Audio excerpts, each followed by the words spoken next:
Log on, tune in, find out. Another good idea from Cambridge. And our first session is Sustainable Growth ? And I think the question mark is important because many people think sustainable growth is an oxymoron and an impossibility. My own interest became involved with this subject in the mid-90s when I became Foreign Secretary of the Royal Society.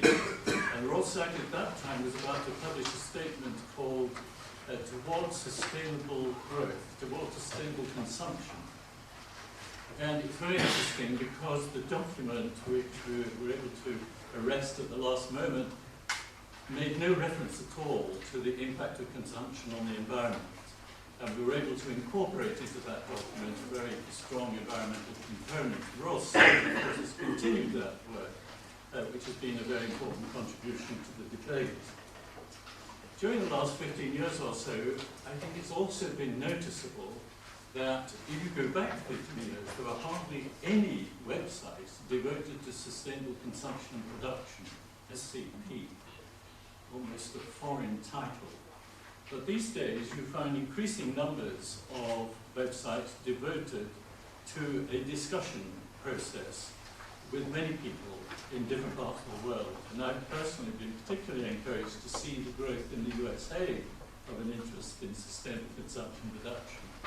And there is one particular website, if you don't belong to it, it's worth getting onto it. It's called Scorai, S-C-O-R-A-I, which has a very active debate, particularly among sociologists, philosophers, and scientists on sustainable consumption reduction.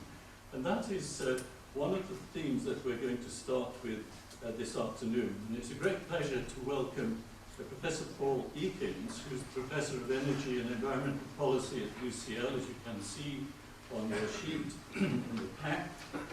Paul's been deeply involved in this area for many years and has given a great deal of thought to it and has made very many contributions, some of which we're going to hear this afternoon, I'm sure.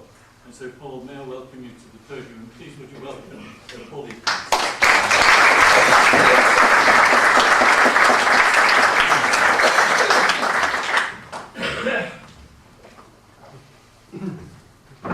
Well, thank you very much, Brian, and good afternoon, ladies and gentlemen. Obviously an enormous pleasure and privilege to be here to say things at this conference. I've put a question mark in this title of this presentation. I think actually it's an incredibly important question, because if it's not possible to reconcile sustainability and economic growth, then the sustainability movement has a couple of Himalayan ranges to climb before it is remotely considered feasible.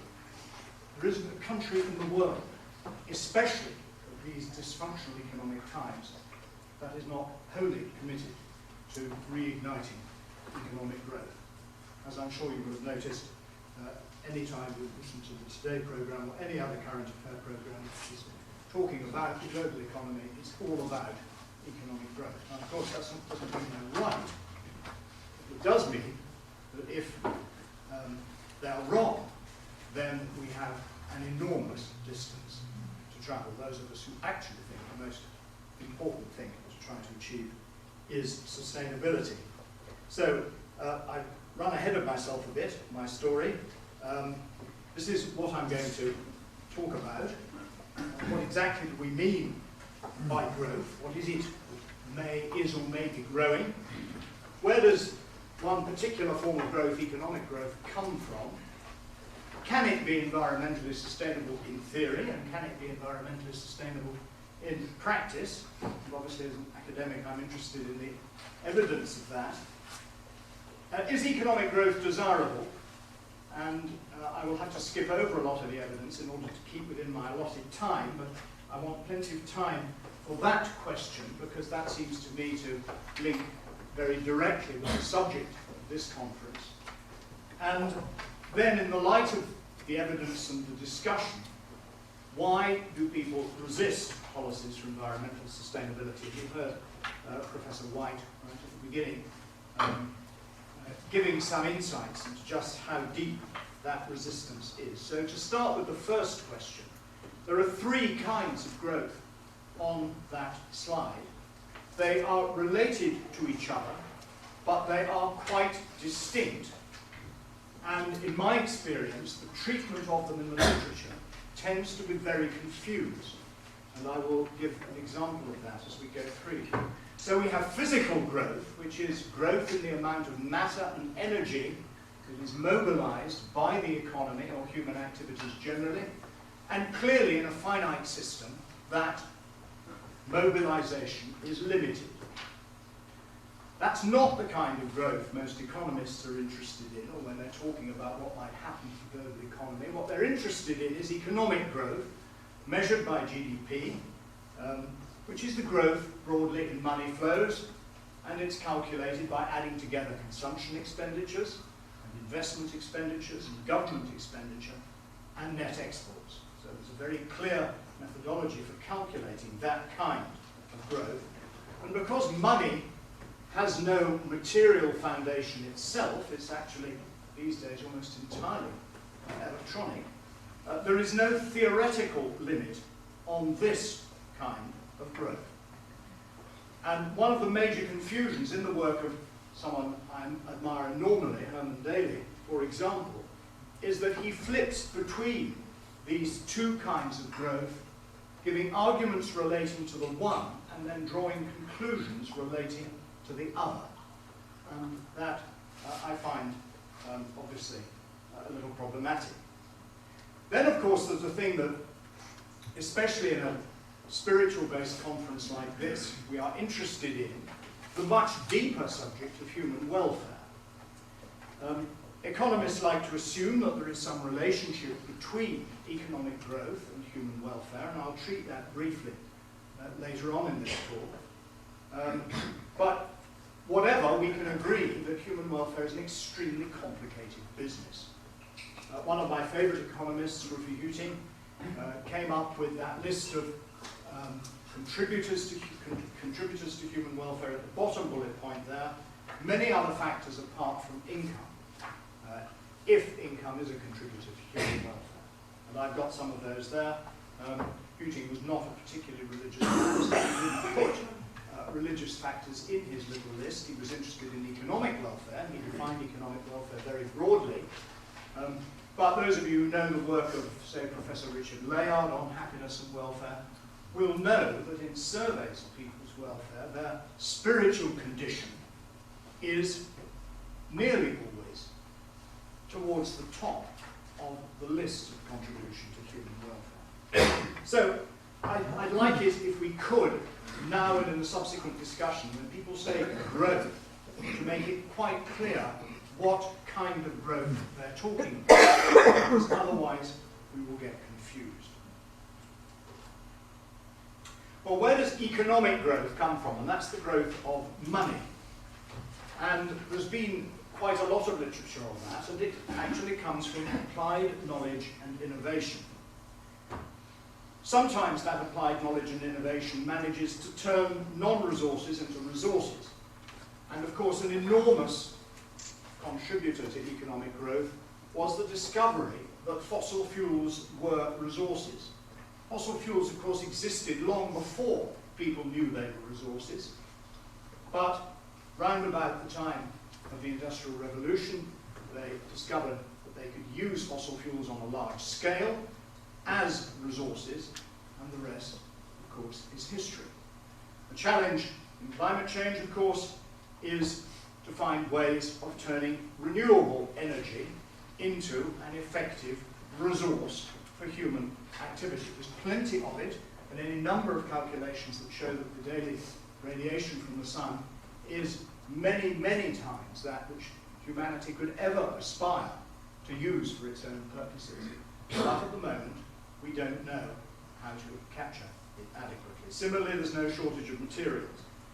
So, economic growth comes from applied knowledge and innovation, turning non-resources into resources and finding better ways of doing things. Now, if that is generally agreed, then it's not clear to me why we should want to stop economic growth, or indeed how we could do so in a free and democratic society, even if we wanted to. Of course, economic growth doesn't happen automatically. In a complicated society like ours, it requires facilitating institutions, one of the most important of which is the financial system, and of course it's the breakdown in the financial system which has caused the paroxysms in the global economy today.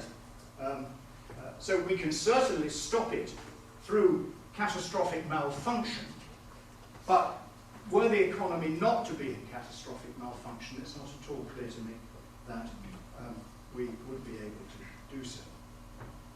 This is one of my favourite diagrams. It's Herman Daly's diagram, which is all the way back to the 1970s. And it's his diagram of the economy as a subsystem of the biosphere. It's a physical diagram, and it shows the very basic truth that if you have a bounded material economy, as we have, then it cannot outgrow the bounds of itself. And that would be in my Economics 101, and in fact was in my Economics 101 when I used to teach Economics 101. But that's a very rare occurrence. And most economists go right the way through both undergraduate and postgraduate economic study, never seeing a diagram that remotely resembles that, which strikes me as a very great pity.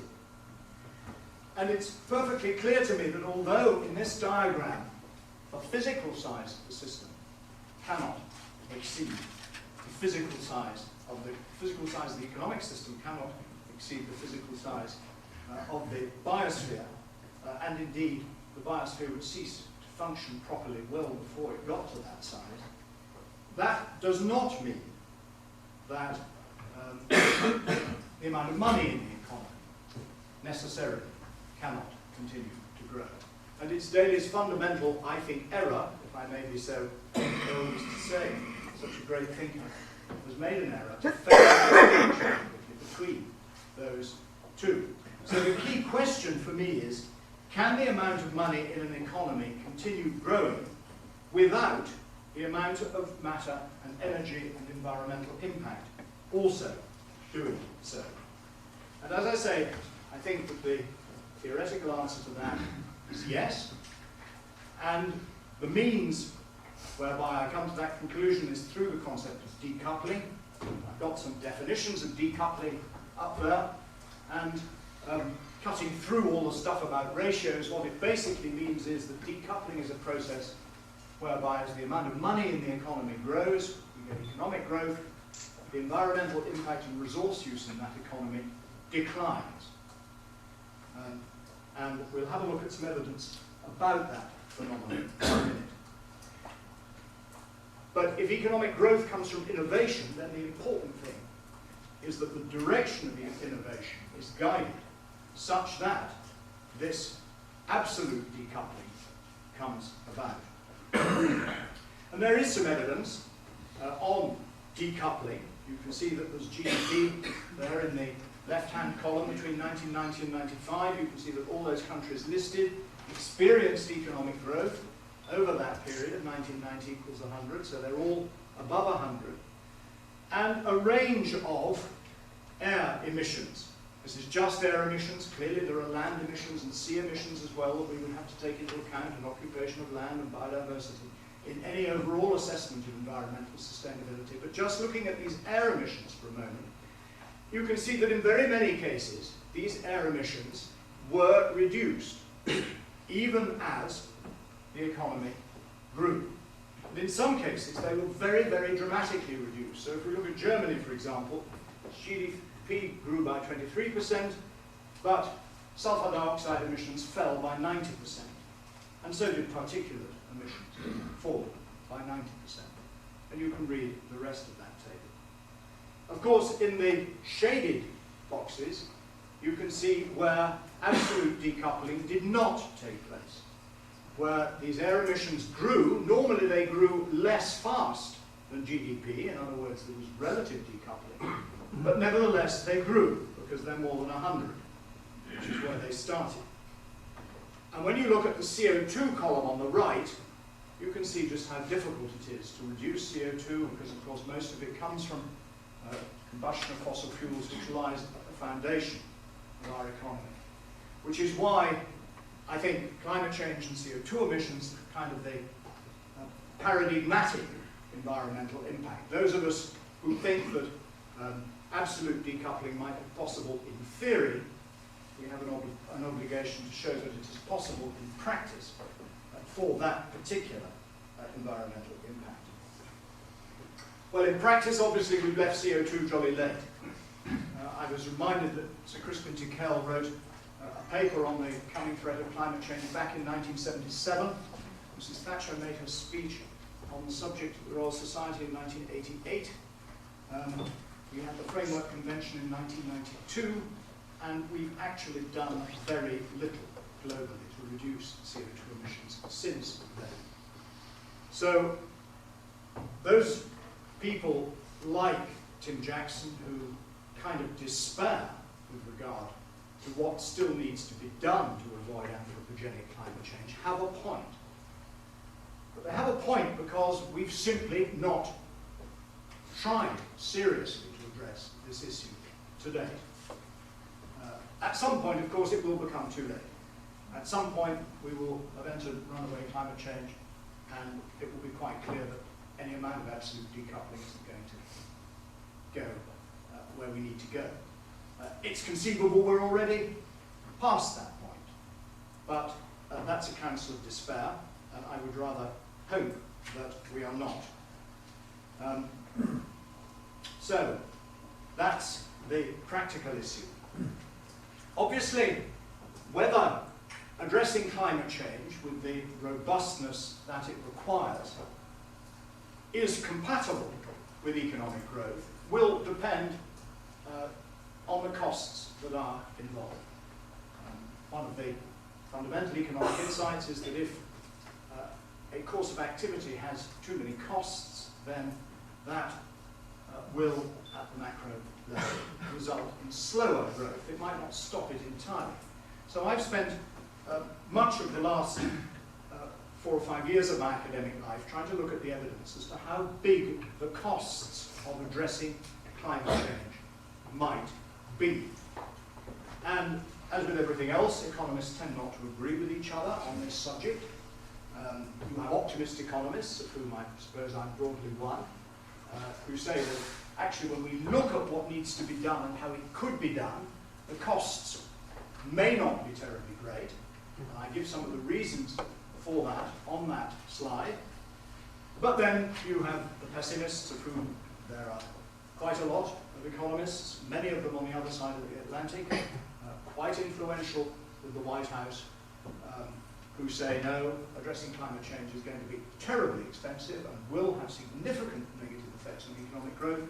And of course, it was believing that kind of story that caused George Bush Jr. to fail to sign and ratify the Kyoto Protocol, and generally play a rather unproductive role in the Convention on Climate Change. So, looking at the evidence as to why I come to this conclusion that these costs might be relatively modest. Now, I haven't got time to go through that in as much detail as I would like. I'm going to put up a few slides which I shall skip through rather quickly. I apologize to you if that's too quickly. There will be a couple of books that are referenced which you might just like to look at if you want to look into this evidence in more detail. The problem is that all these costs of renewable energy investments and all these other energy efficiency investments and all the other things that we know are likely to be involved to reduce carbon emissions, you can't simply add them up into a grand total and say, well, that's the cost, and then divide them by GDP or subtract them from GDP or something. Because these costs actually feature in the economy, which is a large interactive system. And the only way you can work out what the macroeconomic effects of these costs will be, i.e. the effects on GDP, is to model them in a macroeconomic model of the economy. And models of the economy are notoriously complicated and difficult beasts, both to create and to run, and even more to understand the outputs of. And it's not therefore surprising that you can get lots of different answers with them. And you'll see some of the different answers that have been got with these models in a minute. And you can model either the energy system, given that it's energy use that is the major contributor to climate change, or you can model the full economy. You will all, I'm sure, have heard of the Stern report in 2007. That was Stern's conclusion on the evidence that he looked at. It's a pretty thick document, and there are 2 or 3 very large chapters on the cost of tackling climate change. And he thought that it would be around 1% of GDP by 2050, meaning that GDP in 2050 would be 1% lower than it would be if you hadn't tackled climate change.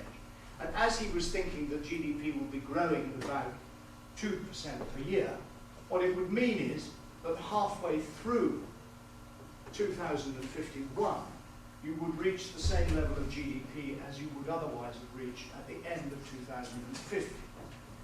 And many of us would think that that was a reasonable kind of cost to pay for tackling climate change, if he's right. And that was his conclusion on the basis of the evidence. Well, this is some work that I've done using an energy system model, and you can see that even on the worst possible assumptions, and I can't tell you what those assumptions are because there isn't time, but even on the orange line that dips downward most swiftly by 2050, the cost is 1.6% of GDP. And this is of reaching the UK's carbon reduction target of 80% reduction in carbon emissions by 2050. I've spent a huge amount of time looking at this particular policy, which is called environmental tax reform and is the shifting of taxation from goods to bads, and done an enormous amount of modelling around that, because fiddling with the taxation system and therefore raising prices in this way is a priori, or seems theoretically like being a good way to address this problem. Because there are a number of different pathways that you can hypothesize about. Clearly, by increasing the cost of resources and environmental impacts, you would hope to improve the environment, and that's the bottom line of causation. Clearly, increasing the cost of resources and of impacts on the environment, if that brings you revenues which you use to reduce other taxes, and that's what this particular policy is all about, it's a revenue-neutral instrument that shifts the tax burden, you would expect to have economic impacts, and you would expect actually that you would get higher employment in particular if you're reducing labour taxes, because you're making them less expensive. You can also think that you might encourage green innovation, sometimes called eco-innovation, because you're increasing the relative price of resources, and therefore you will direct innovation into using those resources more efficiently, and that's very much the process of guiding innovation that I was talking about earlier. Well, lots of countries have tried this on quite a small scale, and there's one of the books that I mentioned to you that goes into very great detail about the analysis that's been done. The outcomes, as that slide says, have been broadly positive. The effects on industrial competitiveness have been minimal, and we looked at that every which ways, but so far those were fairly small policies. These are the kinds of curves that we were getting from our models. So you can see the left-hand curve, yes, greenhouse gas emissions did go down in all the countries that had introduced this instrument. On the right-hand side, yes, GDP did go up in all the countries that had introduced this instrument. If you look at how much did GDP go up, very, very little is the answer to that. This is not some way of fixing the economy. What it does show is that you can reduce greenhouse gas emissions substantially without a negative impact on the economy, which is what is so often presumed. And when we compare the countries in Europe that had introduced this instrument with the countries that hadn't, the ETR countries actually tended to have performed better once they had introduced the instrument than our model said they would have done had they not introduced it. So you can see that arguments about competitiveness, that we're pricing ourselves out of world markets, etc., were not shown by this model or this analysis. So we then asked, well, what might it look like if we did a really big one of these things? And again, there's another book there because this was a 3-year project that took a long time. We took 2 European models to have a look at this. We had 6 scenarios, and it won't surprise you to know that I can't possibly go into detail, except that in all the runs with this policy, we said that the European Union had to meet its 2020 carbon target. In some runs, 20% reduction by 2020, and in one run, the 30% reduction by 2020. So I'm going to skip all the detail of that, and just show you what to me was really the best and most interesting result that we got. This was the S4 run, was the run where Europe met its 30% carbon reduction target by 2020 by introducing this policy with broadly cooperative action in the rest of the world. You can see that the dark line at the top is the baseline. Emissions keep on growing, as they undoubtedly will for a very long time if we don't do something. That when we applied the higher energy price, which was the red line, you can see that the emissions came down. This was a higher world market energy price. When we just implemented this policy in Europe, the S2, although it met the 20% carbon reduction target in Europe, you can see that its impact on global emissions was very, very small, because Europe is accounting for a diminishing share of global emissions, as I'm sure you know. But when the world as a whole did it, then the emissions broadly stabilized over this decade, started to rise again towards 2020, undoubtedly further policy would have been required. But a result that shows stabilization of global emissions before 2020 is a pretty remarkable one. We then did the work in the UK with this thing called the Green Fiscal Commission, and we modelled scenarios that met the 34% reduction target by 2020, which the government is committed to in law. And again, we found with our baselines B1 and B2 and our policy scenarios S1 and S2 and E1 and E2, you can see that the emissions reduction is quite great, going leftwards along the screen, but the effect on GDP is very small. And in this model, it comes out to be small and negative rather than small and positive. And this was a piece of work that was done for the Stone Review, and all those dots, of which there are a very large number, refer to model runs looking at various greenhouse gas mitigation amounts. So you can see on the horizontal axis reductions in percentage, going up to 100% reductions. And you can see the impact on GDP. Most of them are negative. So yes, there is a hit on economic growth. This is why Stern said that it would cost 1% of GDP. But it's not very big. It doesn't by any means wipe out all the growth in the economy. As I've said, is 1% would have wiped out 6 months' growth in the economy. So here are the conclusions on costs and growth. Stern himself has accepted that his estimates were on the low side because climate change is more serious than he thought, and therefore that would need to be raised. But a cost of 1 to 4% of GDP by 2050 is absolutely what emerges from the evidence.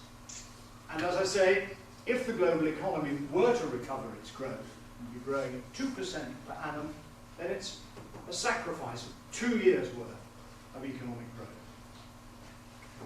And many of us would think that was a sacrifice worth paying.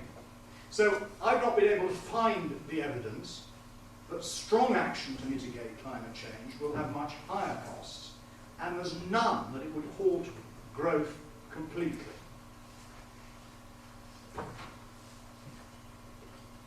Obviously that perception rests on assumptions. All generation of evidence through models rests on assumptions. You have to assume that low carbon technologies will develop in the way that they have in the past, and we know that in the past their costs have come down enormously. I think it's a reasonable assumption to think that they'll continue to do so. And you have to assume that there's no kind of magic quality in fossil fuels that makes them uniquely productive for an industrial economy.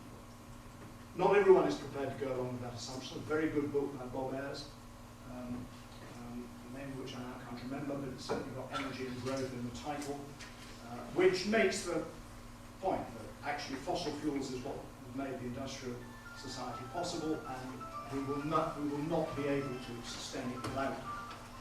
I don't agree with it, but it's certainly a good read. So we can see that if you followed and even prepared half to half accept my argument so far, we come to the bottom bullet point. Well, if these economic costs are relatively low, and they're relatively low in comparison with the climate change that looks as if it's coming down the track, why is carbon reduction so difficult? And that's really what I want to spend the rest of my time on. Brian is coming up. How long have I now gone? 2 or 3 minutes. Well, I will be as quick as I can. One of the reasons why carbon reduction is so difficult is actually because people want more money. That's what economic growth means. And not only do people want more money in the form of average incomes, but governments want more tax revenues, especially today, and economic growth gives them more tax revenues. Businesses want more profits, and they tend to get it from economic growth. And there is a very clear link between economic growth and employment. That link could be broken, but so far no industrial economy has been successful in doing it. So that's a formidable constituency in favour of economic growth, and it's the reason why, if this conference or any other group were to conclude that economic growth and sustainability were incompatible, then I wouldn't put throws on sustainability being a viable political project for certainly the short term and perhaps the longer term. But the essential point is that what we're talking about now is ideology, worldview. We're talking about what makes the good life. And obviously a spiritual conference like this has quite a lot to say about that. So this leads to my last 2 slides. Well, let's put desirability to one side. Let's imagine that conferences like this could foster a greater acceptance, a greater tolerance of loss of growth. Why would there be any other major reason for resistance to the kinds of shifts that seem to be called for? Let me rephrase that, because I've just got the argument a bit wrong now. If we were to accept that we can have growth, in other words, the desirability issue, we can finesse that. We can persuade people that we can have growth, we can do these things to reduce carbon emissions. Would there still be an acceptability problem? And there would. There would be 2 parts to the acceptability problem. The first is that it's absolutely clear that in order to reduce carbon emissions, we have to increase the investment component in the economy enormously. Our energy system will need £200 billion of investment between now and 2020 in order to arrive at anything resembling a low-carbon system. And you can multiply that many times if you look at resource efficiency and other kinds of issues. So, increasing investment doesn't have a problem for economic growth because investment is one of the components of GDP. What it means is that you need to shift expenditures from consumption expenditures to investment expenditures. We need to become an investor economy instead of being a consumer economy. And that's problematic. We used to be an investor economy. The Victorians were investor economy. They invested about 40% of their rather small GDP at a time when the people written about by Charles Ekins would have welcomed a little bit of extra consumption, but they didn't get it. The Chinese are an investor economy. They still invest about 40% of GDP, and there are many Chinese who would like more consumption. And indeed, there's some social turmoil there as they try to increase it. We have lots of consumption, and as the slide says, our savings rate even went negative in 2008, which meant we consumed more than the economy produced. We didn't get any investment at all. Well, that's a big change that is required. The other big change is coming straight back to what Bob White said, is the change in lifestyles. In order to incentivize this, we will need to increase the price of cars pretty dramatically. Otherwise, no one is going to do it. The government recognises that. The government is trying to do it. We have a carbon price floor now since the last budget that will be instituted from 2013. But it's nothing like higher. And any of you that have been following the Daily Mail's campaigns about household fuel bills, etc., will know that increasing the price of energy is politically very difficult. And suggesting to people that they might like to walk their children to school if it's less than a mile away is also politically difficult.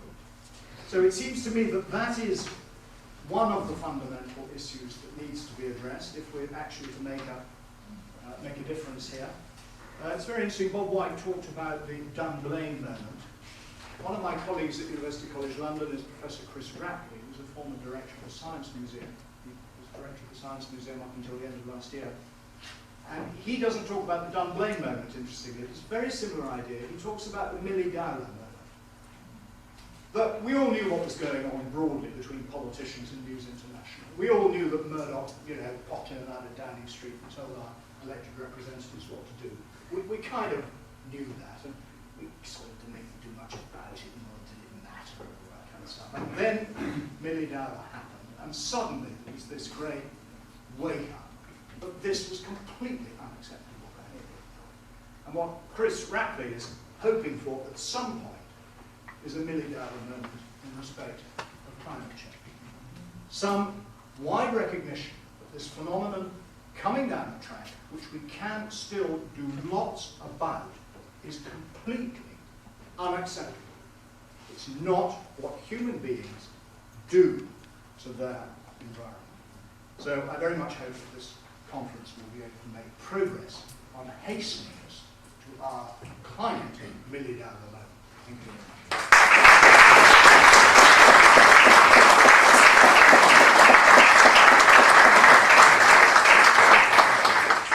Thank you very much, Paul. We must move on, but there's going to be so many questions, I think, coming up, which you've alerted us to, and we shall take it up later. So it's a pleasure now to welcome Pettifor to the podium. She's a fellow of the New Economics Foundation and director of Advocacy International. And those of you who are addicts of Newsnight may have seen her more quite recently. Can we welcome Pettifor?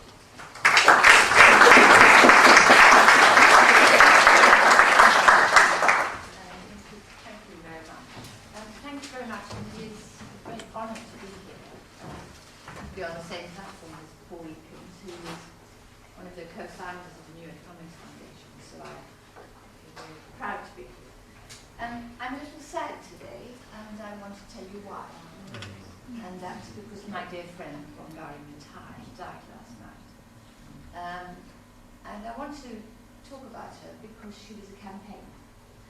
And she campaigned for Jubilee 2000. As you can see here, she is wearing a Jubilee 2000 t-shirt. And explaining to the people a very complex thing about Kenya's debt, sovereign debt. The multilateral debt that Kenya owed, the bilateral debt that she owed, and so on, and why and wherefore.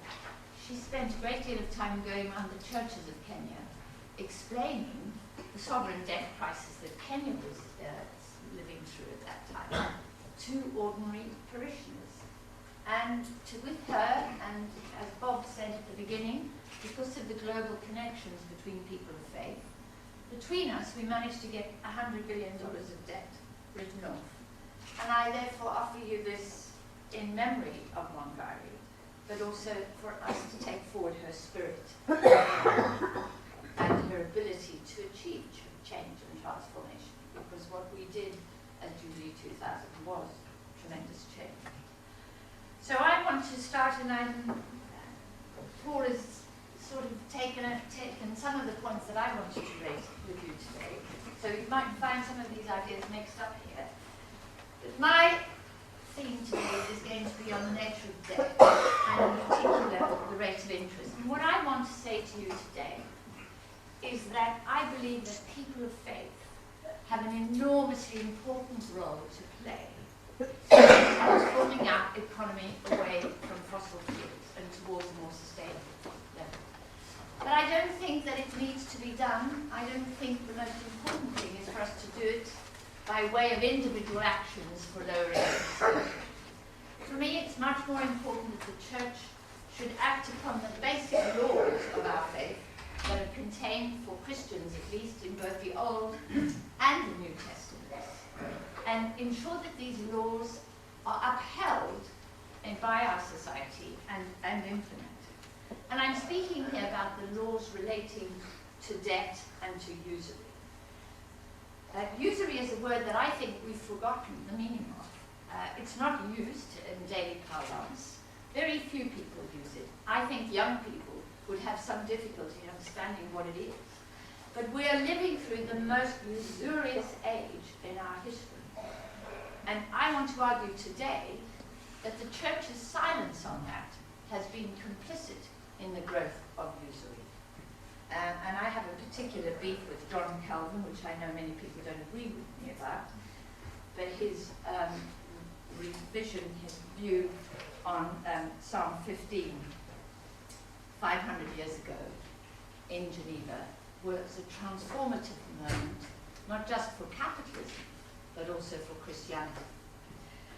So, I want to argue about our approach as people of faith towards the question of debt and interest, because I want to make the case that there is a strong correlation between money and the rate of interest on money, the rate of consumption and emissions.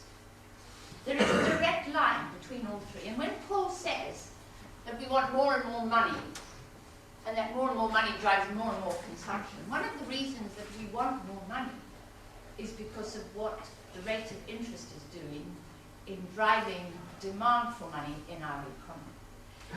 And I was sort of struck by this because of, I haven't got the quote here, but because of a quotation I read in the Financial Times, a story I read in the Financial Times. George Soros is just wrapping up his hedge fund. He's been running this hedge fund since 1973. If you had $100,000 in 1973 and you put it in George Soros's hedge fund, at the end of 2010 you would have had $100 million. This is a massive appreciation of wealth. It was a rate of increase of 20% a year. And George Soros is very proud of this, as well he should be. And the people that were wise enough to invest with him have made an awful lot of money. But at what cost? At what cost not just to society, not just to our financial system, but also to our ecosystem. Because this represents, my chart is gone, I'm sorry.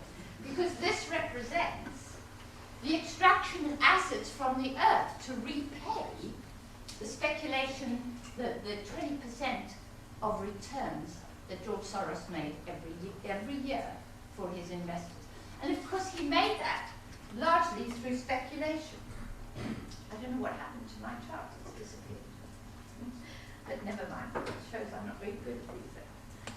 But the chart starts off, I started off with $1 million and it goes like this, woof, and it increases up over this same period to $237 million.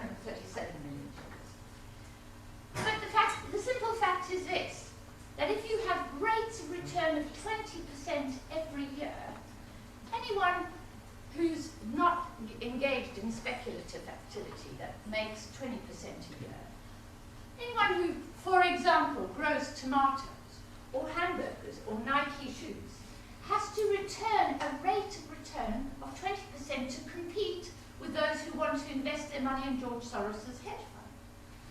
So that means in order to grow hamburgers, if you're McDonald's, that return 20% a year, you have to make sure that you cut your labour costs, that you increase the hours that your labour force works.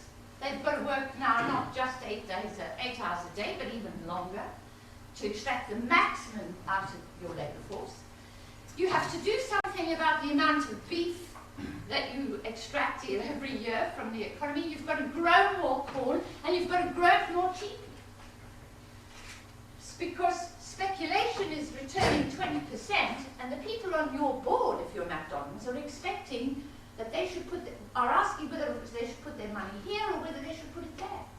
And of course they should put it here with George Soros. So what McDonald's is trying to do is desperately keep up with those rates of return. And 20% is not the highest rate of return that hedge funds make. It's what they've made over years.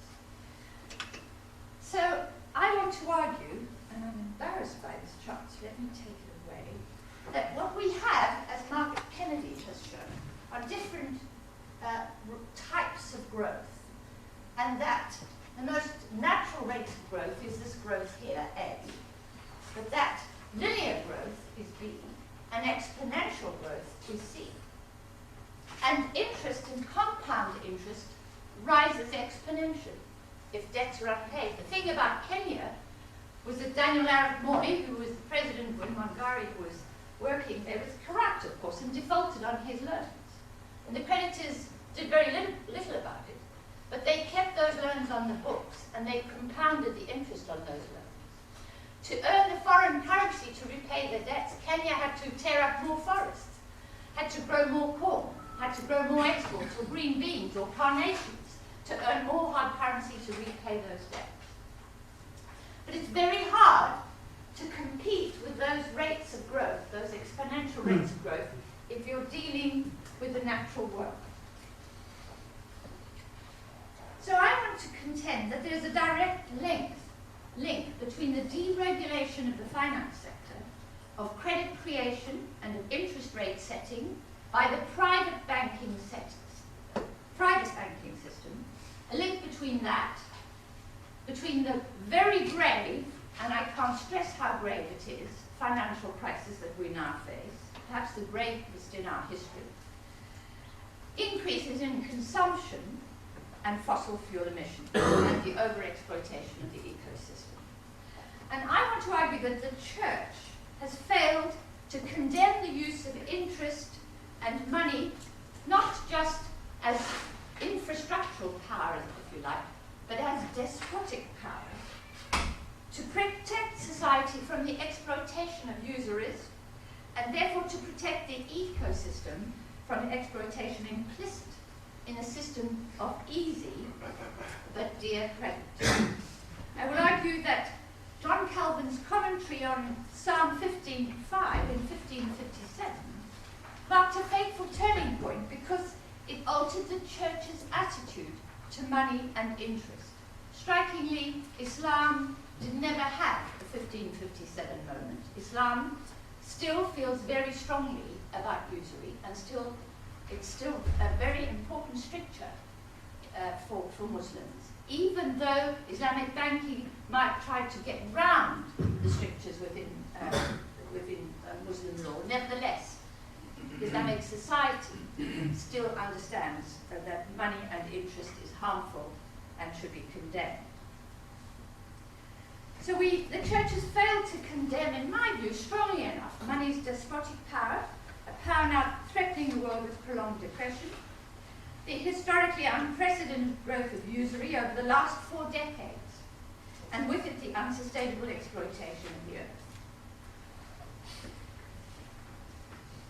So, as Frederick Soddy argues, and as I think Paul was trying to stress, debts grow by so much % per annum by the well-known mathematical laws of simple and compound interest, which leads to infinity. And infinity is a mathematical concept. It's not a physical quantity. But nature has a natural state of return, a natural rate of return. And that is governed, of course, by the second law of thermodynamics. and Daly has argued, the one-way throughput of matter, energy from its sources through firms and households and back to environmental sinks. A throughput that begins with the depletion of nature's sources of useful low entropy and ends with the pollution of nature's sinks with high entropy waste.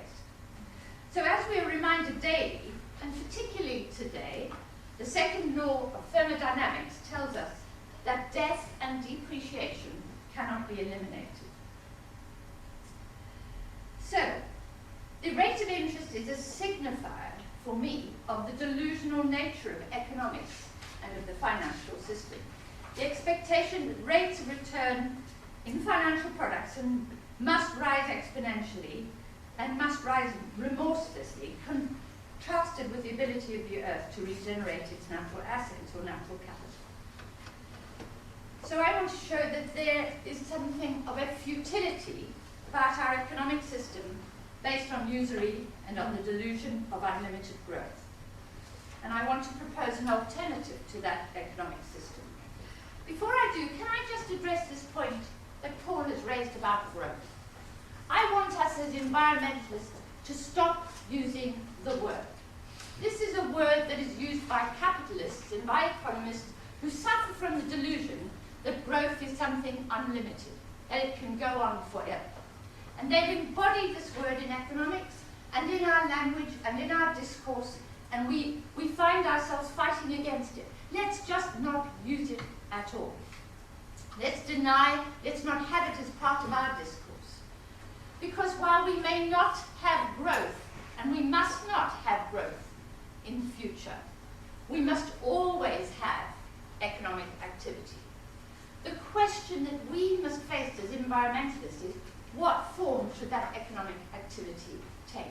And the thing that I'm concerned about most is that many environmentalists assume that economic activity means unemployment, means that people will not be socially engaged in socially useful activity. I believe that we should have a very localized economy. This is what we've argued for in the Green New Deal, that it should be a low consumption economy, but it should be a high employment, a full employment economy.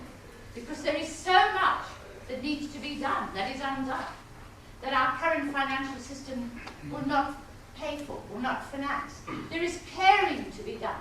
There's creative work to be done. There are works of art to be created. There's music to be created. So much that we need to do as human beings that need not extract assets from the earth, but will involve economic activity, but need not be growth. And so by using this word, we sort of buy in to the whole thesis of growth, and I don't want to do that. So how do we as Christians challenge a financial system which is out of control, which has a private banking system deregulated, heavily deregulated, out of control, and which fuels consumption and in turn fuels emissions? How do we tackle this? Well, I want to argue that we have tackled it in the past very, very effectively, and we can do so again, but we do have to understand the nature, one, of money, and b, the nature of the way in which our financial system works. I want to argue that right now we're living through a period in which the control of credit, which, as Paul has rightly said, is a largely digital activity, is out of control. There are no regulations over the creation of credit. The creation of credit is undertaken by the private banking system. And it's overseen in only a minimal way by the Bank of England. Now, the Bank of England, as we all know, can conjure money out of thin air. Think of quantitative easing. Nobody had heard of quantitative easing before the crisis. May I take my jacket off? It's very hot in here. Nobody had heard about it, certainly in my circle before the financial crisis, but we've had quantitative easing since 1694, when the Bank of England was founded. We called it something else. We called it market operations, open market operations. It was always given different names.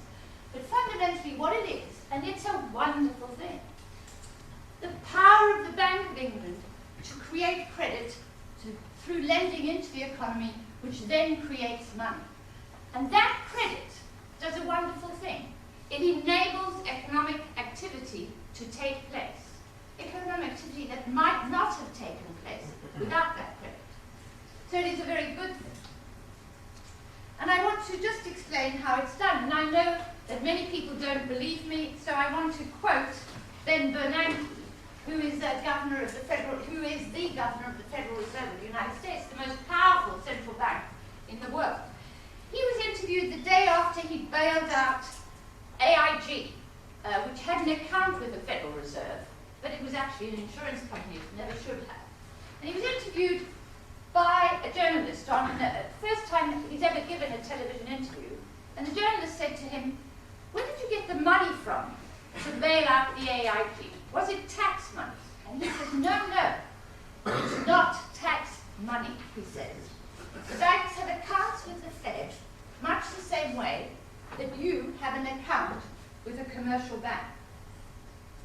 So to lend to a bank, we simply use the computer to mark up the size of the account that they have with the Fed, $160 billion. I have to say that it's a wonderful thing. Thank God they did, because it prevented the financial crisis from becoming systemic, and it saved us from then a much worse fate. Unfortunately, the great weakness of his work was that there were no terms and conditions imposed on AIG. No terms, thou shalt not pay bonuses, thou shalt lend to the real economy, thou shalt lend at low rates of interest. No, nothing of the sort. Simply take the money and run and use it to speculate further.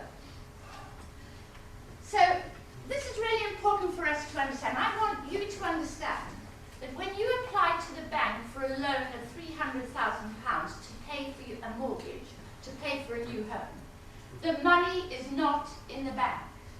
It's not there. It's not Mrs. Jones's savings that you, Mr. Smith, are drawing upon. The bank is not acting as an intermediary between you and Mrs. Jones. That's the myth.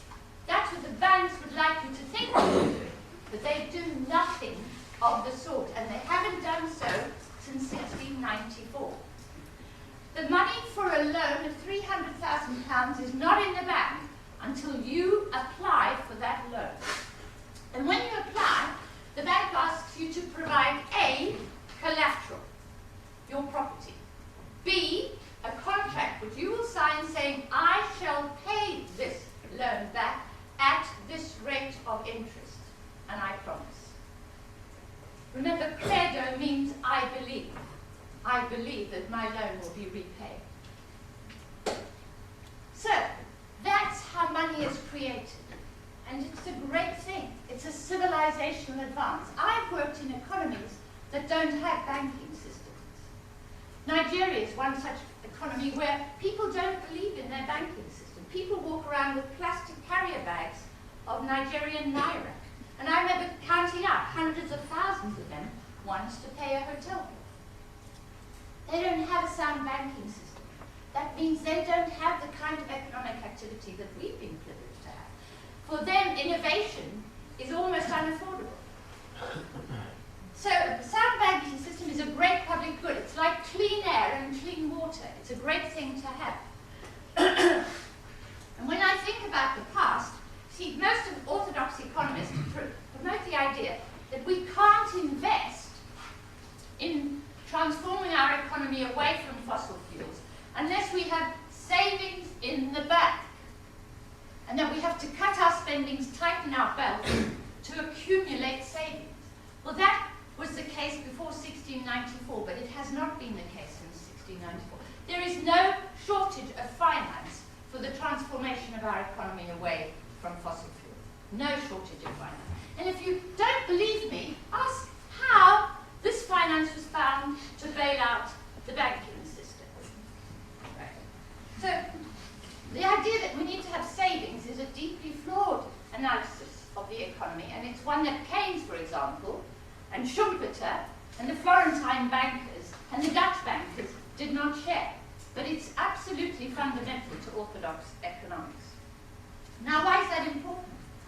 It's important because the ease with which commercial as well as central banks can create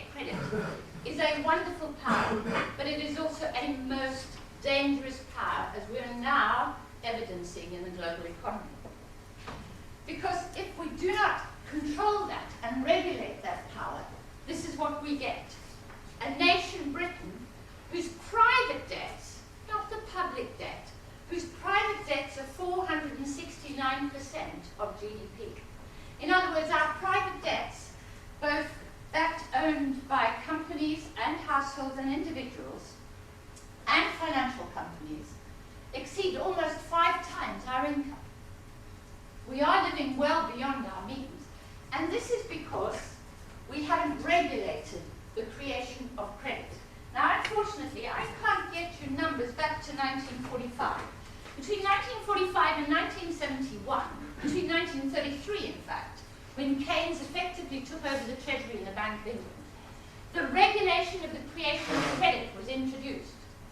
And I know that it was there because when I first bought a house, which was a long time ago in the 70s, it wasn't easy to get a mortgage. The bank manager asked me all kinds of me and my husband all kinds of embarrassing questions about the state of our marriage and whether or not there were going to be 2 people for 30 years that would repay this mortgage. They asked all kinds of detailed information. When my children applied for loans and for mortgages recently, it was more or less the voice at the end of a telephone and an application form on the internet, right? That is an expression of how we've loosened up controls over credit.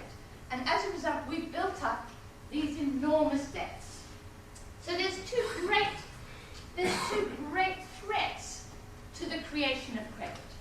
The first one is that the central bank and the private banks can create too much credit if it's out of control, if it's not regulated. Too much credit ends up with massive debts, but it also is inflationary. Too much money chasing too few goods and services pushes up the price of goods and services. That's one profound threat faced by unregulated credit. The other one is if you have too little credit chasing goods and services. You get what we have now. You get deflation, a fall in prices, and a rise in unemployment. So regulating credit is absolutely essential for maintaining a sustainable and stable economy. And regulation is something that has to always be underpinned by values and by morality. And what has happened is that people responsible for regulating our credit system have been, if you like, released from the strictures, from the disdain, from the condemnation that we placed on them in the past about the way in which they create credit and the way in which they use credit. And so as a result, we have this, the largest increase in total debt relative to GDP from 2000 to 2008, with its ratio reaching 469%. And with this is a chart taken from the Financial Times. With this, we've had extraordinary high rates of interest, despite what you've been told. Now, this is a beautiful chart, because this does go back to 1914. And it shows that we had a credit bubble before 1929, when credit was out of control, the banks were unregulated, and interest rates were really, really high. And that it's high rates of interest that pop the bubble, that burst the credit bubble.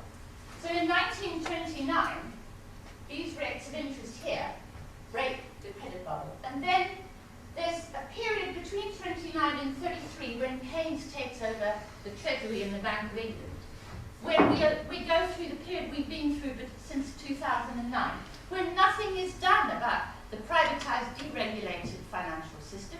The crisis gets worse, unemployment rises, and eventually in 1933, Montague Norman resigns as governor of the Bank of England and goes off and has a nervous breakdown, and Keynes takes over the Treasury and the Bank of England policy making and brings interest rates down to what were then the lowest rate of interest in over a very long period.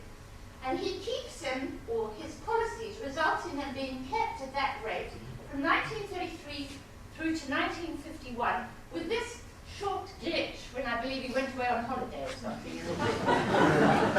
Took over. But look at that period.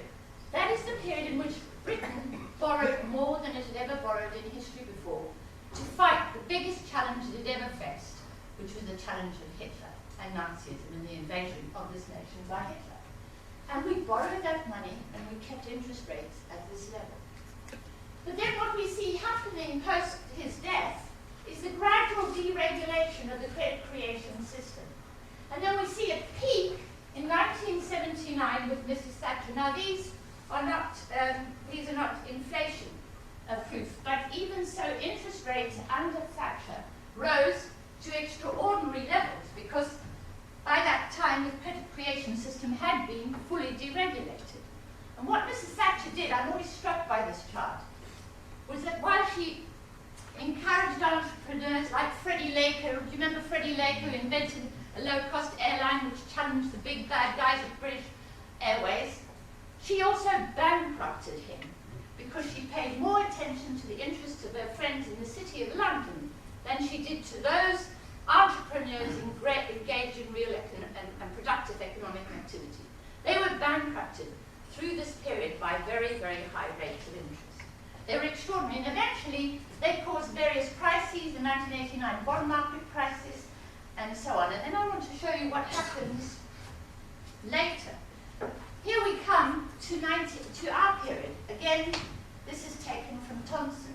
So in 1999, you can see that interest rates rise just before the dot-com bubble bursts. That's another credit bubble. Easy money given to people to gamble in dot-com companies, and then eventually the rates rise and they're plunging. And that causes a major economic crisis. So Alan Greenspan and others dramatically lower base rates and bring them right down, almost to negative rates. But then they start inching up.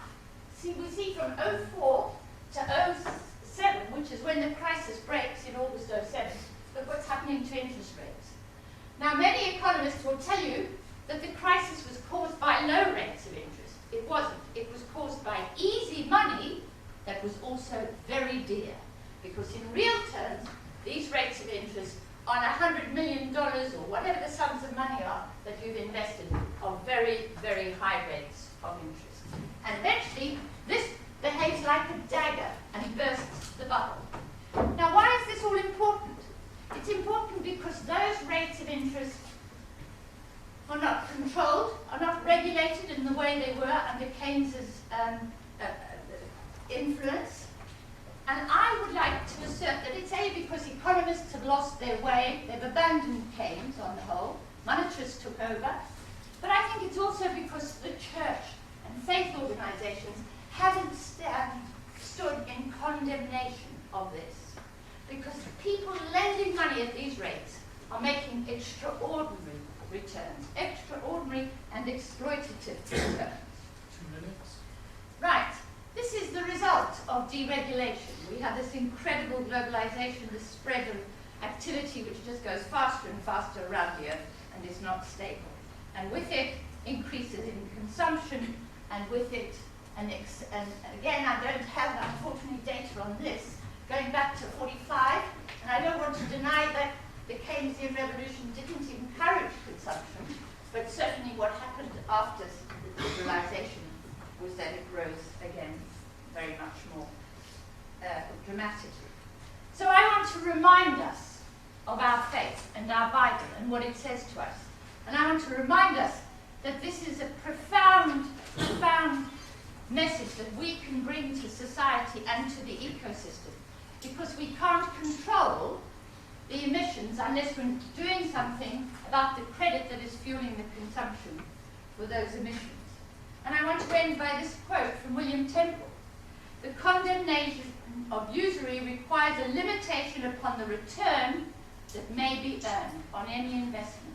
And if we apply moral limitations on those returns, we will then be applying limitations on consumption, and I would argue on emissions as well. Thank you very much.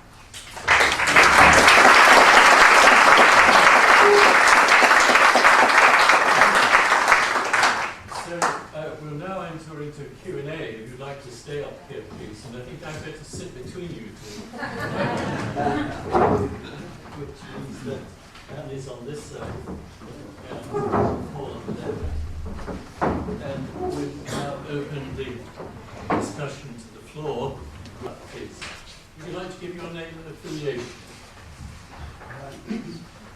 Yes, Roy Tyndall, amongst other things, the Aldersgate group with Paul Ekins there. Two short questions and comments, really. The first was about what Anne was saying, and I wonder how much of the problem that we experience is not just usury, but the way in which we've allowed society to value people on what they own. It's no longer about what people do. Ownership is how we value people, and I think that's something that the church has committed. The other thing is a comment to Paul, the question about the remaining role of the Chicago school and the unfortunate idea that price determines availability. I have read recently of copper and phosphates running out within 25 years. Certainly if copper runs out in 25 years, I don't think we need to worry about climate change. We won't be building anything.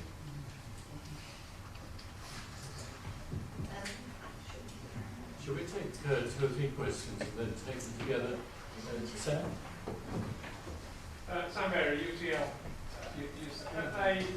Take the microphone. Sam Berry, UTL. Please, what did Calvin say about Psalm 5? And a I thought question you would know.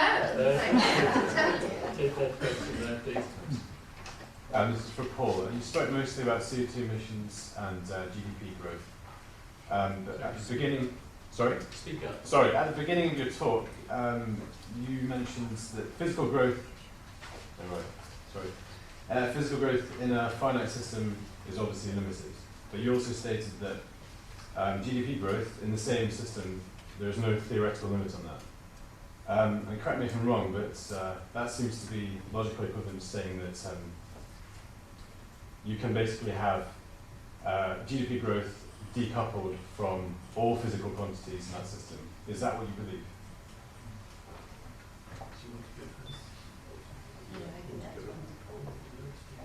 You want me to start? Yeah. Well, no, that's not. I don't think I need that. That's not quite what I said. What my definition of absolute decoupling was that when you get GDP growth, the absolute environmental impact or resource use or whatever it is you're concerned with goes down. Now what that means is that if your GDP growth is 2%, then the energy use or CO2 emissions per unit of GDP has to fall by more than 2% per annum. So if your GDP growth is 2%, and if your emissions per unit of GDP are falling by 3%, then at the end of the year you will end up with fewer CO2 emissions than you had at the beginning of the year. And obviously that depends whether that leads to sustainability, and I think one can actually define environmental sustainability quite clearly. Whether that leads to it will depend to some extent on where you've started from and how damaging a position you're in, which is why the climate issue is a serious one, because at some point it will obviously become completely infeasible to reduce emissions at the rate that we need to do so. But it doesn't mean that you have to decouple entirely in order to do that. It's just that the rates of growth or of increase, the rates of growth of GDP has got to be less from the rate of decrease of the environmental impact per unit of GDP.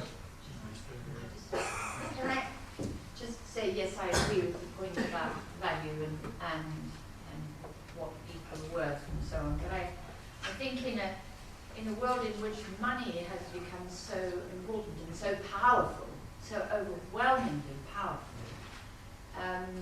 it's just unavoidable for us to value ourselves against this thing. And so it's about making money, I think, subordinating it once again to be servant to the economy, not master. But when we see these sums of money, when we see what George Soros is capable of delivering, we all feel a sort of inadequacy. And I think that's one of the problems that we faced. On Calvin, I'm sorry, but I haven't got the exact quote here, but more or less what he said was, in commenting on Psalm 15, was that the prohibition of usury was perhaps a bit too fierce, and that a certain rate of interest was perhaps tolerable, and that he thought 5% was the rate. Now, you know, there was a revolution happening at the time, and Catholics and so on were shifting to Geneva in order to do things that the Church had prohibited them from doing in France. And he was just part of what was happening anyway, so to blame him for it is not entirely fair. But I think that what he did do was to release this sense, and plenty of capitalists celebrated his role in all of this, was to release this prohibition that had been there. Prior to Calvin, it was hard to marry your daughter in a church if you were a usurer, or to be buried in St. Paul if you were a usurer. You could be excommunicated. You know, after Calvin, it was not quite so likely. So that's really the shift that happened. And I think the theologians would give me a hard time on this one, and I trust they will. But I still want to assert that, and even if I'm wrong, I still think the church has been too silent on the whole question of usury. There was this question about the Chicago School. Chicago School obviously is the free market school of economics, and it holds all sorts of ideas and principles that have obviously been very influential. I think Anne and I disagree about quite a lot. One of the things we don't disagree about is the need to regulate markets, especially financial markets, and I don't think there's any question that it was the great financial deregulation of the 80s that has led to the powerless state of the financial system. It wasn't just in this country, it was globally. And they certainly bear very great responsibility for that attitude of mind that said markets, unregulated markets, work properly. In fact, unregulated markets reach some kind of optimum. And that is clearly wrong, given that no markets work properly. The other thing it does, of course, is that they tend to place a very low estimate on environmental externalities. And obviously, if you have your environment outside the market, then the phenomenon Anne was talking about, which is that anyone who wants to make a return because they're not paying for their environmental damage will obviously damage it as much as society lets them get away with. And the only way society can stop them damaging it is through regulation. So obviously that leads to that. The particular point you raised, I'm not as critical about actually. There was an amazing study in the late mid-1960s on a very, very long time series of what had happened to prices and resources. And it showed, to my satisfaction, that in fact, despite the fact that huge quantities of resources had been used, their price had gone down. And that process continued more or less right the way through until 2005, and it didn't matter what resources you were talking about. And then, as we know, commodity prices started to go up, especially food and other renewable resources, and beyond that. But in terms of what you were talking about, you know, the lifetime of copper, if you go back to the original limits to growth in the 1970s, they were making all sorts of rash predictions about things that would have run out by the end of the century. And the fact of the matter is that markets for many resources are good at resolving supply problems when the price signal is there. And the price signal very much is there. And one of the disasters of the high oil price that we're currently experiencing is that it is producing these enormous new technologies that can turn tar sands into oil at enormous environmental costs. That now fracking and these unconventional shale gases all over the world with these technologies with completely unknown environmental impacts as far as I can see. So high resource prices, which in many ways I welcome because it does foster resource efficiency, also have these other problems. High carbon prices, of course, instituted by the government through a regulatory process, would not have those problems because tar sands would be far more expensive than crude oil. But that's not what we've got. We've got high oil prices, which make tar sands very profitable. So as we develop this discussion, perhaps I could just make a comment and then direct a question to Paul, because I think the comment in relation to usury is that quite clearly I think we would all subscribe to the view that excessive returns are totally unacceptable of the type that Anne has been describing. However, we do have to keep in mind that Jesus made it very plain in the New Testament on several occasions the importance of return on investment. And that was, he condemned very strongly those who simply buried their gift on which there was no return at all. So we do have to keep this in balance. But I'd like to turn to Paul and press him on this point that he just raised, because I'm surprised that there hasn't been a greater attempt to actually look at this definition of GDP in the studies that you've done, particularly because it's so important that we communicate to people what is actually happening in terms of sustainability. And the indicator that is used by you, by many economists, by many politicians and by policymakers is this flawed GDP, which, as you say, excludes any externalities to do with environmental damage. And as long as we retain that, we're going to find it extremely difficult to communicate to people about the importance of actually recognizing that lifestyles do have an impact, a serious impact in terms of environmental costings. So is there any possibility that you could actually line up with Amartya Sen and Stiglitz and Dasgupta and these other people who are actually looking at the possibility of changing the definition of an indicator, of a useful indicator? Well, perhaps I could say immodestly that I've already gone further than they have. They, in print, and I'll explain that in a minute. GDP, and if you look at what the Stiglitz report says, it does not advocate the disuse of GDP. GDP is a perfectly reasonable number calculated for perfectly reasonable purposes, which indicates perfectly, it gives information about something that is important. In other words, it's the flow of money through an economy, and that's an important thing.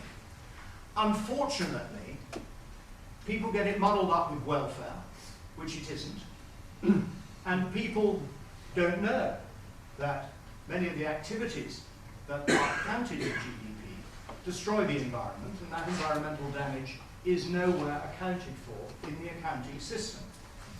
They continue to look at GDP despite the fact that, in fact, all economists, including Sen and Stiglitz and others, will have said these things many times, because actually politicians like GDP and people like GDP for the numbers that I put up on the screen, because they like higher income, they like being employed. Politicians like growth because it increases tax revenues, which means that they can promise more to electorates with a higher probability of delivering to them.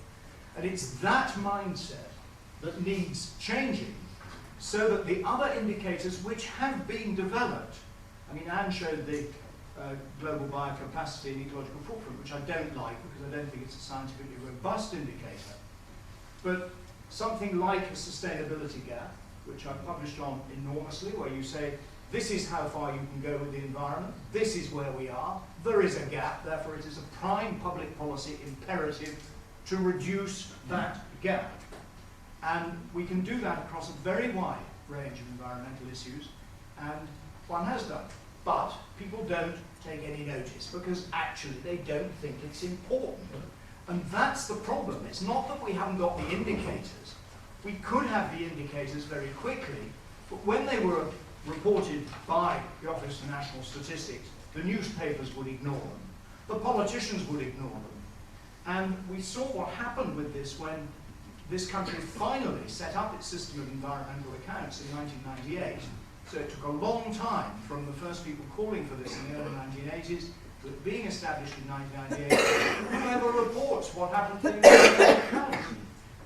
CO2 emissions rise. At one point in the year, there is about 2 column inches in the serious newspapers saying that CO2 emissions have grown by 3% globally last year, which is historically the highest rate of increase ever. And then we get on with looking at what that week has happened to GDP. And so it's a question of attention.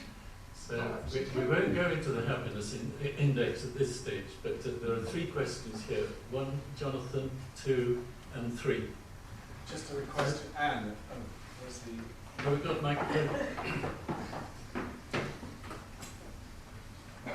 A quick request to Anne. I don't think we need to take a vote on this. Will you, when you meet the two eds tomorrow, ask them, will they go public on putting the Labour Party behind an alternative index of welfare?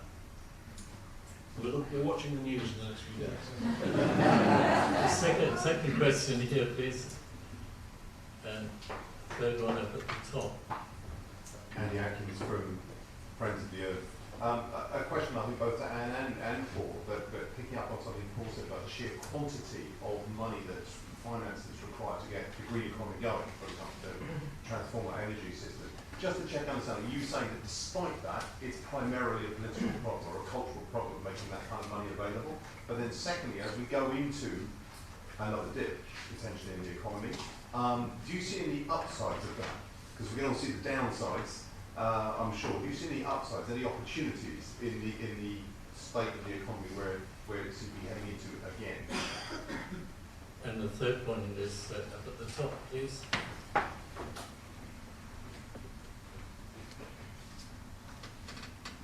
Hello there, Bill McKibben. Paul, so glad to hear you mention the tar sands, and just so people know, we're not the only ones thinking about this thing. There are a couple of hundred Canadians getting arrested right at the moment up on Parliament Hill. Maud Barlow, Canada's answer to Wangari Maathai, just got arrested in a big protest about the tar sands. Paul, I was curious, in the years since the Stern report, physicists, atmospheric physicists and chemists have gotten far more urgent in their understanding of how quickly climate change is coming and of how much damage it's doing around the world. At what point does that really begin to bend your sense of the economics of this and turn it, does it? Is there some point when things get dark enough that we have to really rethink what strategies look like? Yes, on Jonathan's point, I've said two ends probably don't listen to me, but I'll have a go. On Andy's point about whether or not there are any upsides to this crisis, I don't think so. I think what I think is we will see emissions cut. We've seen already a dramatic drop in consumption or in investment in China even, and prices of commodities falling quite sharply in the last 4, 5, 6 weeks. I've just come from Australia, where they're turning Australia into a quarry in order to service China, and it's already affected the Australian dollar. So, but I think that it will have the upside. We will have lower emissions, but it's going to be chaotic. It's going to be managed in a very disorderly way, and that's going to result in social unrest and upheaval, and God knows where that's going to take us. So I fear that because it's being allowed to happen in a chaotic and unstructured way, we will have lower emissions for sure, and that's going to be very bad. I just want to take issue with Paul on this question of people liking employment. Really, Paul, what's wrong with liking employment?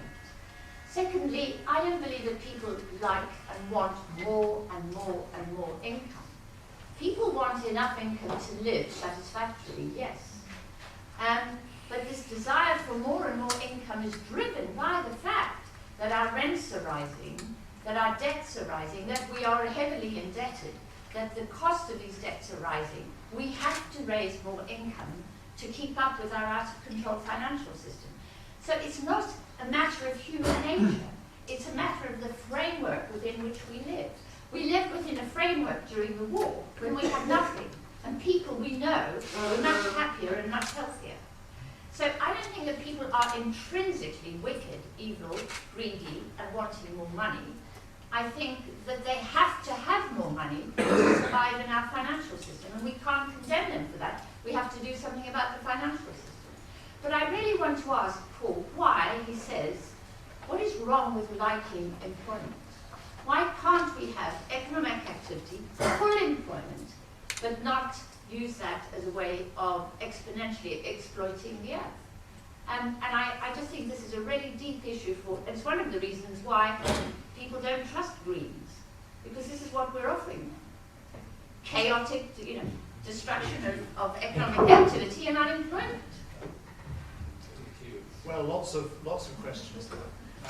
On the employment issue, I think what I was referring to was the well-established record that economic growth and employment are related to each other. And one of the reasons why people are very worried when we go into recession is that they lose their jobs because we don't have economic growth. People like employment. At the same time, they often don't like the work they do for employment, and they demand to be paid for it. That's what they call a wage. And I believe we're going, maybe going into a strike this autumn because people will feel their wages are not high enough. And on people wanting more money, I see no evidence that even the richest people don't want more money. In fact, I see plenty of evidence that the richest people do want more money. And in surveys, it's quite remarkable that people want about 30% more money than they've currently got.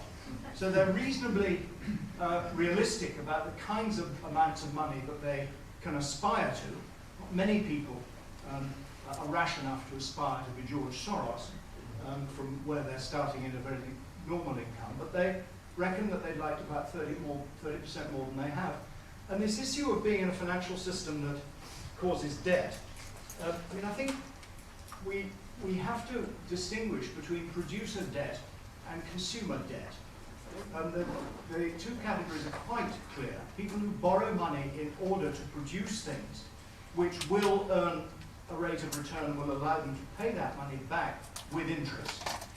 And people who borrow money because they're so impatient to consume today that they are prepared to pay a rate of interest in order to consume today and then pay it back tomorrow. That used to be called hire purchase.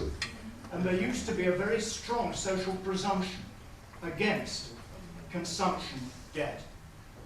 In fact, people in a generation older than mine, my parents and practically everyone I spoke to, certainly my wife's parents who came from a very poor family, she said her mother would rather have starved than go into debt. Yet you look at the figures of consumer debt up on there, and that is quite clearly not the case anymore. We've been through a revolution in social values in terms of consumer debt. And these debts are voluntarily contracted. And the one thing we know about a sound financial system is that debts have to be repaid. And you cannot have the big problem with the sovereign debt at the moment is that people lent to governments believing that they couldn't default. They lent to third world governments believing they couldn't default, and then they did because they were corrupt. We had the Kenyan example earlier. And then, quite rightly, people said, how are we ever going to repay these debts? And now we find it's not just third world governments that behave like that.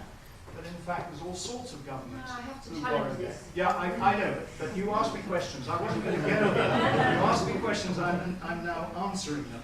But DEC's estimates are that a strong efficiency and renewables investment program now will actually save money by 2020. You've obviously got to make all sorts of projections about what are going to happen to fossil fuel prices and all that stuff before you get there. But that seems to me to be a perfectly reasonable story. Now that money's obviously got to be found from somewhere. And at the moment the government's not going to find it.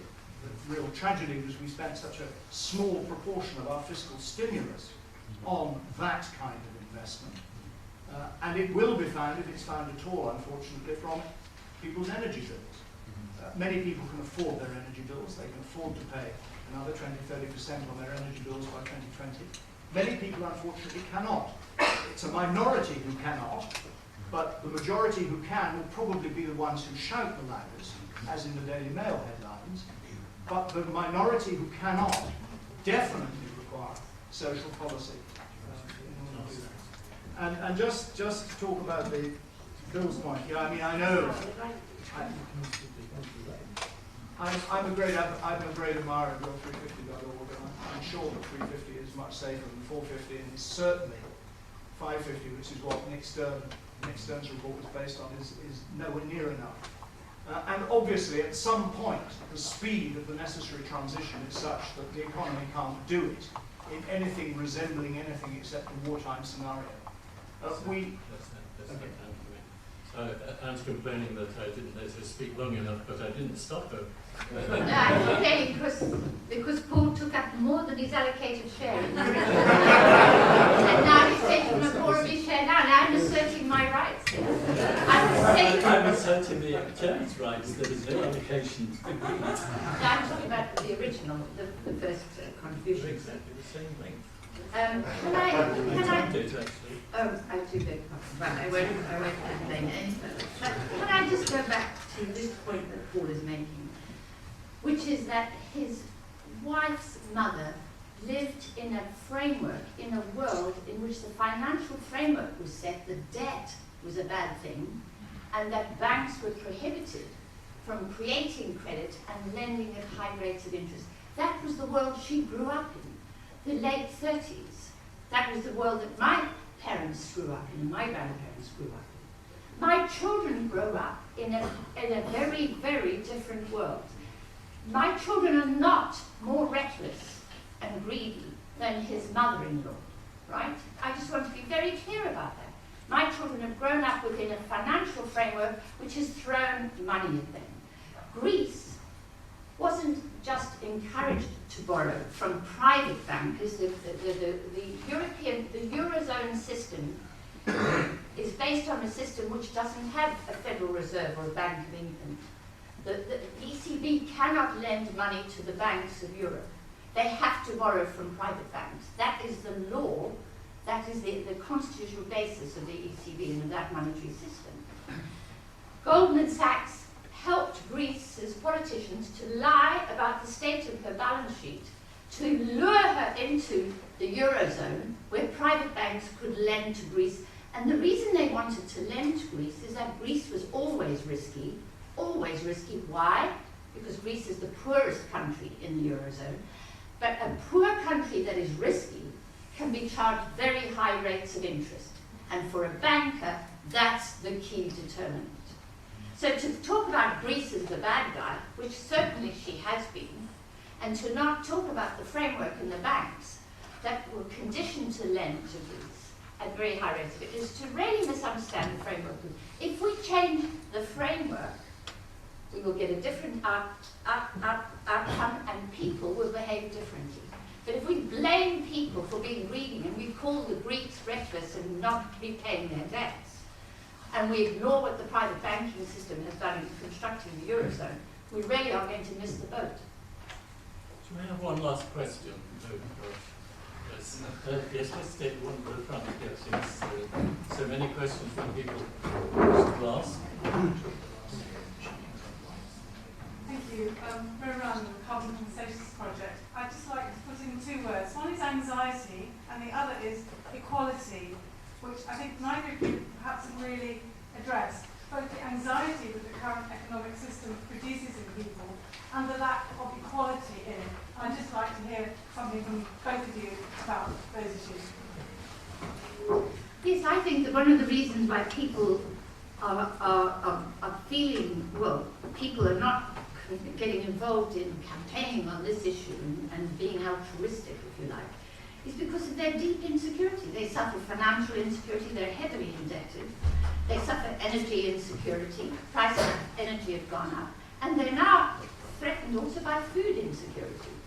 And they then also have employment insecurity. And in these circumstances, mobilizing people to do something beyond their own concerns is really, really difficult. And so I think we have to respect the fact that the people we're dealing with are living through what is extraordinary insecurity in historic terms. Well, and the inequality, and of course, I just have to endorse that. I mean, Anne's talked about the anxiety, so I'll talk about the inequality, which I feel a bit more comfortable with, really. I'm not surprised people are anxious either. I mean, I'm pretty anxious.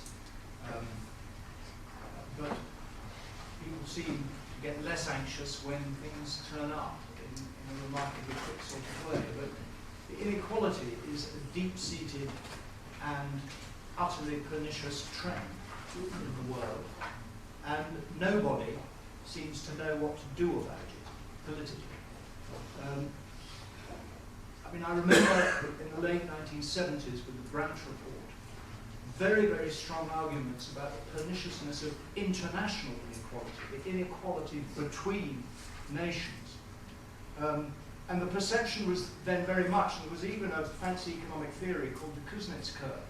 Perception was that industrial countries, as they got richer, became more equal. And indeed, the data showed that through the 1950s and 60s.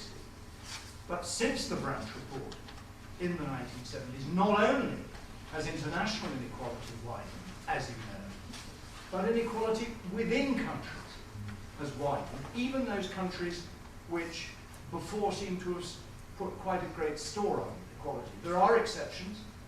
It's happened much less in Japan than in other countries. It's happened much less in the Scandinavian countries than in other countries.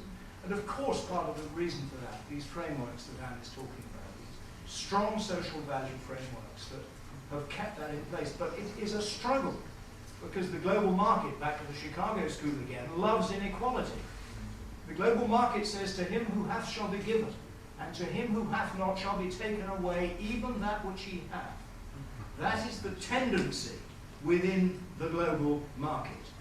And unless you have a strong governmental framework that can counter that tendency, you can't make progress. And we did have those strong governmental frameworks coming out of the Second World War, which did that. But I'm afraid the church has been rather silent on this. And church people have not raised their voice to the extent that I would have imagined at this pernicious and seemingly ineluctable trend towards greater inequality.